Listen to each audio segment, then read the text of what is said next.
বাংলাদেশ জাতীয়তাবাদী আইনজীবী ফোরাম কেন্দ্রীয় কমিটির অন্যতম যুগ্ম মহাসচিব জনাব অ্যাডভোকেট মোহাম্মদ আলী। বিসমিল্লাহির রহমানির রহিম। কুখ্যাত বিচারপতি খায়রুল হকের গ্রেপ্তার বিচার সহ স্বৈরাচারী হাসিনা দাবিদার বিচারকদের অপসারণ, গ্রেপ্তার এবং বিচারের দাবিতে লাগাতার আন্দোলনের অংশ হিসাবে আজকে এই বিক্ষোভ সমাবেশের সম্মানিত সভাপতি আইনজীবী ফোরাম কেন্দ্রীয় কমিটি বিপ্লবী সভাপতি সিনিয়র আইনজীবী জনাব জয়নুল,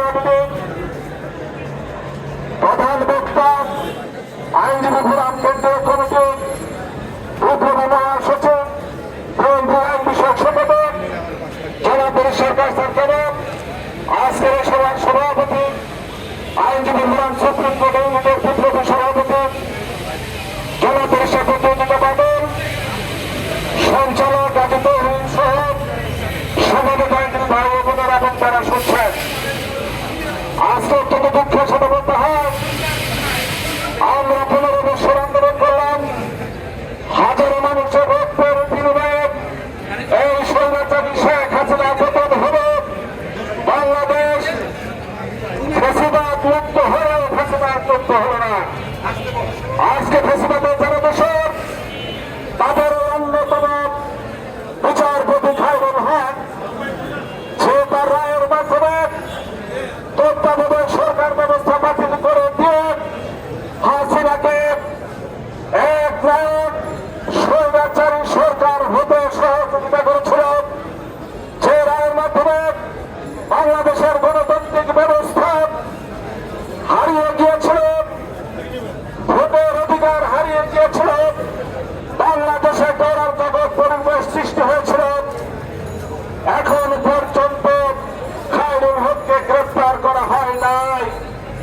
আমরা সাবধান করে বলতে চাই, স্বৈরাচারের আরেক দোষর রাষ্ট্রপতি আব্দুল হামিদকে নিরাপদে বাংলাদেশ থেকে পালিয়ে যাওয়ার যে সহযোগিতা করেছিলেন, খায়রুল হকের ক্ষেত্রে যদি সেই ঘটনা ঘটে তাহলে আমরা দুর্বার আন্দোলন করে তুলব। সেই আন্দোলনকে সমাজ দেওয়ার ক্ষমতা এই সরকারের আছে বলে আমার মনে হয় না, কারণ আমাদের আন্দোলনে শেখ হাসিনার মতো একটা স্বৈরাচারী দিশেহারা হয়ে পড়েছিল। তাই বলব, অবিলম্বে খায়রুল হককে গ্রেপ্তার করতে হবে। যে সমস্ত বিচারকরা